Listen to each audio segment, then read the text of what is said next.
लग्नानंतर होईलच प्रेम या मालिकेच्या पुढील काही येणाऱ्या भागांमध्ये आपल्याला जबरदस्त असा ट्विस्ट पाहायला मिळणार आहे आणि तो म्हणजे आता काव्याला परीक्षेमध्ये कमी मार्क्स मिळणार. काव्याने पेपरमध्ये माती खाल्ल्यामुळे पार्थचा चढला पारा. तर दुसरीकडे नंदिनीसमोर शेवटी जे नको यायचं होतं तेच आलं, ते म्हणजे जीवा आणि काव्याचं जुनं नातं. आता नेमकं काय घडलं, कसं घडलं, सगळं जाणून घेऊया आपल्या व्हिडिओमध्ये. तर आपण आता पाहतोय की परीक्षा असल्यामुळे काव्या ही नर्वस आहे, नाराज आहे, टेन्स आहे. तर पार्थ तिला समजावून सांगतोय, हे बघा काव्या, काही अजिबातच काळजी करू नका, तुम्ही छान पेपर लिहिणार याची मला खात्री आहे. तुम्ही रात्री अभ्यास करा, म्हणजे बघा सगळं कसं व्यवस्थित होईल. त्याबरोबर आता काव्या ही म्हणत असते हो. त्यानंतर आता काव्या ही रात्रभर अभ्यास करते. आता जवळपास दुसऱ्या दिवशीची सकाळ आलेली असते, झालेली असते सकाळ काव्या ही अभ्यास करतच असते. सकाळी ती पाठांतर करत असते.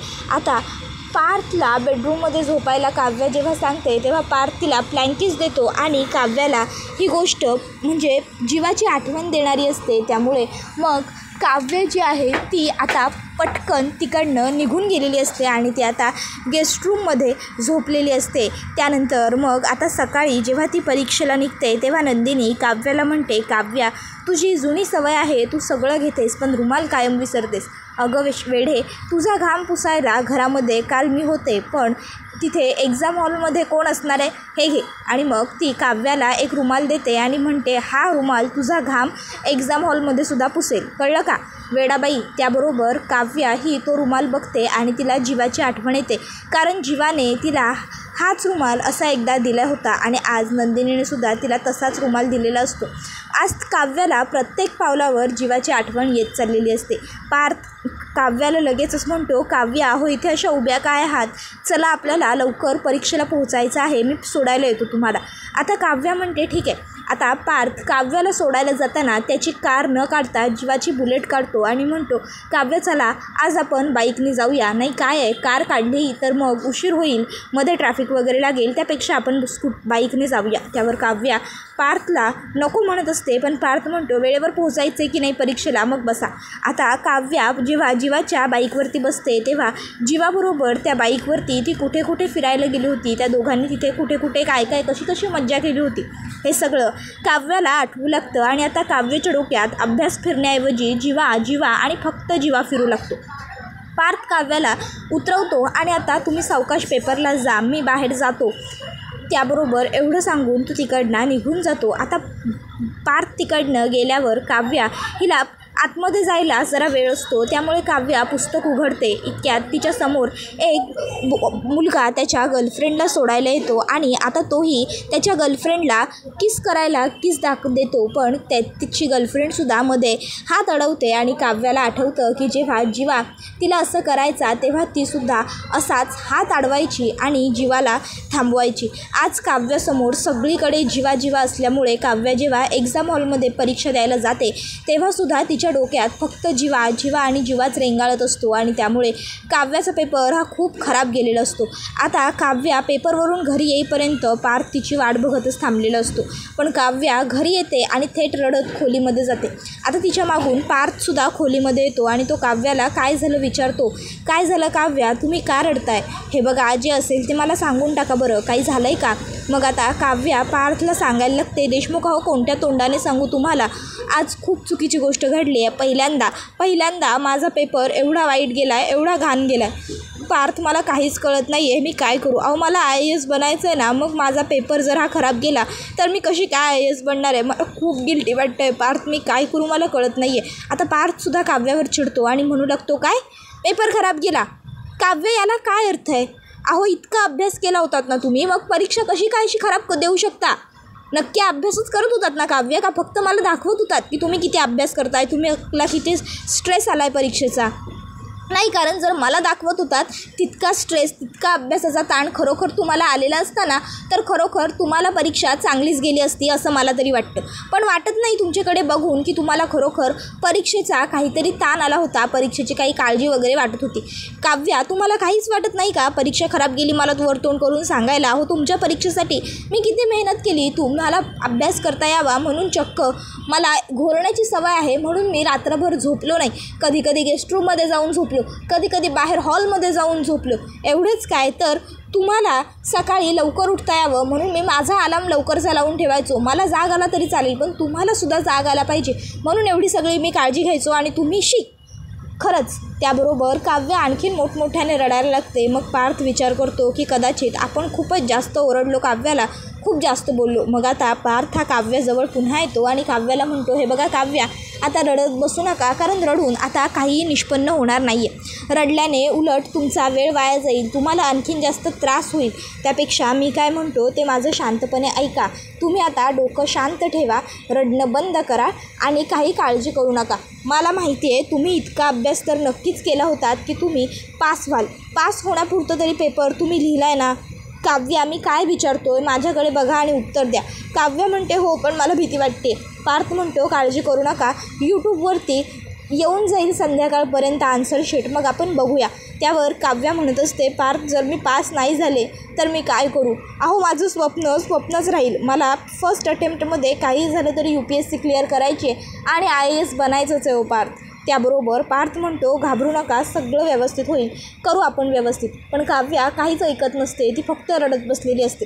आता संध्याकाळी 7:30-8 वाजता पार्थ चेक करतो, तेव्हा काव्याच्या UPSCच्या त्या पेपरची आता सगळीकडे यूट्यूबवरती आन्सर की आलेली असते. मग पार्थ आता यूट्यूबवरची आन्सर की काढतो आणि काव्याचा क्वेश्चन पेपर स्वतः क्रॉस चेक करतो. आणि तेव्हा आता पार्थला कळतं की काव्याला म्हणजे जरी आउट ऑफ मिळत नसले तरीसुद्धा काव्याला चांगले मार्क मिळत आहेत, ती सेकंड क्लासने पास होती. मग आता पार्थ ही गोष्ट काव्याला सांगतो की काव्या, तू सेकंड क्लासने पास होतीयस. त्यावर काव्या म्हणत असते, पार्थ हो सेकंड क्लास मला नकोच होता, मला आउट ऑफ मार्क्स हवे होते. मी खूप अभ्यास केला होता, मी खूप मेहनत केली होती, मला माहीत होतं की मी आउट ऑफ नाही येईन म्हणून, आणि जर मला सेकंड क्लास मिळत असेल तर मला कसं बरं वाटेल. माझ्या एका चुकीमुळे हे सगळं घडलं आहे. खरं तर काव्याला जास्त रिग्रेट ह्या गोष्टीचं असतं की तिचं अभ्यासावरचं मन उडालं आणि जीवामध्ये जाऊन गुंतलं.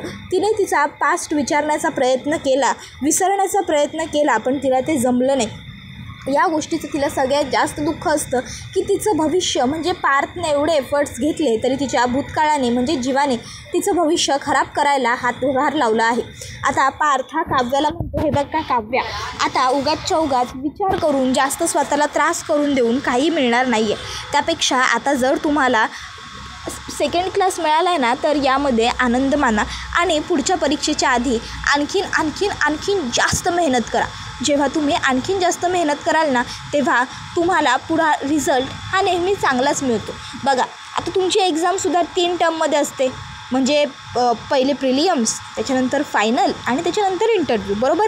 त्यावर काव्य होकार देते. मग पार्थ म्हणतो, आता प्रिलियममध्ये तुम्हाला सेकंड क्लास मिळाला आहे म्हणजे तुम्ही पास झाला आहे. तुम्हाला आता रायटिंग एक्झाममध्ये बसण्याचा चान्स मिळाला आहे. आता रायटिंगसाठी तुम्ही आणखीन जास्त मेहनत करा आणि चांगल्या मार्कांनी पास व्हा. आणि एकदा का तुम्ही चांगल्या मार्कांनी पास झालात की त्यानंतर मग इंटरव्ह्यू कसा काढायचा हे तुम्हाला मी शिकवायची गरज नाही. इंटरव्ह्यू तर तुम्ही पास व्हाल. त्याबरोबर काव्य आता जरा रडायची थांबते.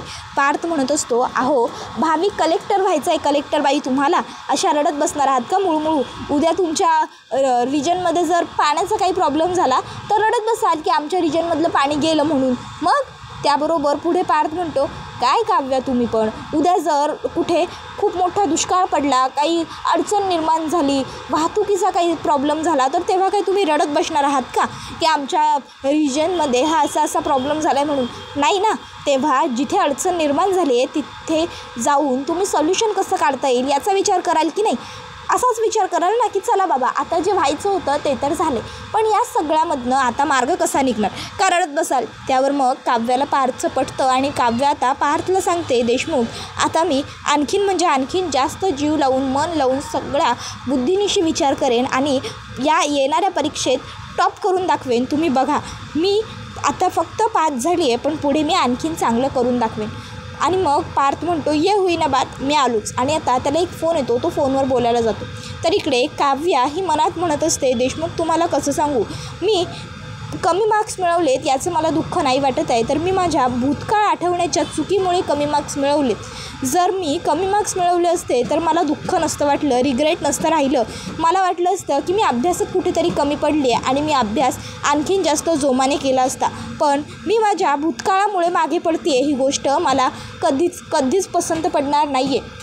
हे तुम्हाला कसं सांगू, नाही सांगता येत आहे ना तुम्हाला, हाच तर खूप मोठा प्रॉब्लेम आहे. पण खरंच पार्थ, तुम्ही खूप ग्रेट आहात. तुम्ही मला आजही समजूनही घेतलंत आणि समजावूनही सांगितलंत. प्रत्येक वेळी, प्रत्येक अडचणीत, प्रत्येक संकटात ज्याप्रमाणे माझ्या पाठीशी आजपर्यंत नंदिनीताई खमक्यापणे उभी राहिली आहे ना, अगदी त्याचप्रमाणे पार्थ, तुम्हीसुद्धा प्रत्येक वेळी उभे राहिले. तर दुसरीकडे पार्थ हा सुद्धा विचार करत असतो की हे कसं शक्य आहे. काव्याने इतका अभ्यास केला होता, मग तिला कमी मार्क्स कसं काय मिळू शकतात. इतक्यात काव्य तिकडे येते आणि पार्थला म्हणते, काय झालं देशमुख, कसला विचार करताय.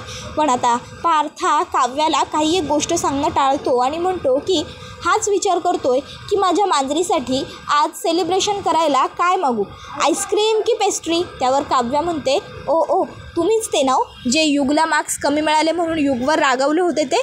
पार्थ देशमुख पार्शलिटी करते आम्हा दोघांमध्ये. त्यावर पार्थ म्हणतो, युगला मार्क्स नाही मिळाले किंवा युग फेल झाला म्हणून मी त्याच्यावर रागवलो नव्हतो काव्या.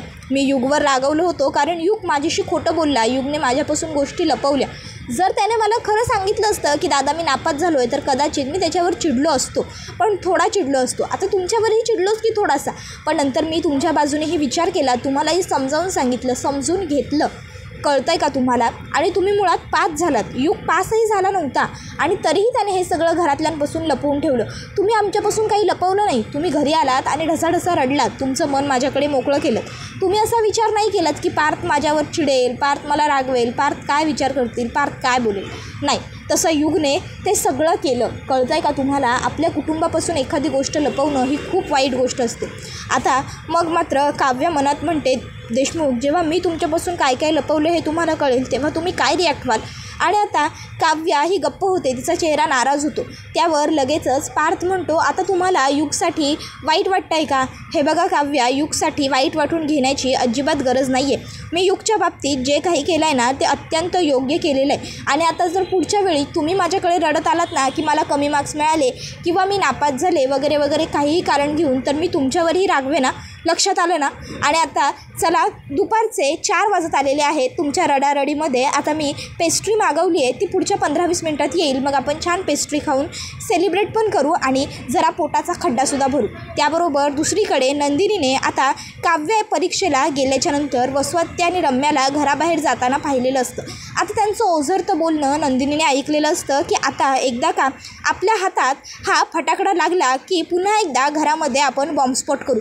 आता या नक्की कुठला फटाकडा आणायला चालले आहेत आणि या नक्की काय बॉम्बस्फोट करणार आहेत घरामध्ये, हे सगळं नंदिनीला जाणून घ्यायचं असतं. कारण आत्ताच घरामध्ये एवढे सगळे प्रॉब्लेम सुरू आहेत, अजून काहीतरी घरामध्ये प्रॉब्लेम व्हावे, भांडणं व्हावी अशी तिची अजिबातच इच्छा नसते.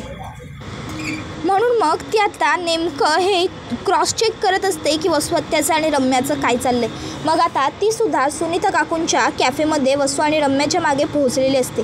तर आता वसवत्त्या आणि रम्या ह्या सुनीता काकूंना सांगत असतात की आम्ही मालिनीची नणंद आणि भाची आहोत. तर मग तुम्हाला त्या दिवशी मालिनीने घराबाहेर असं हाताला धरून काढलं, ही गोष्ट आम्हाला दोघींनाही जरा खटकली.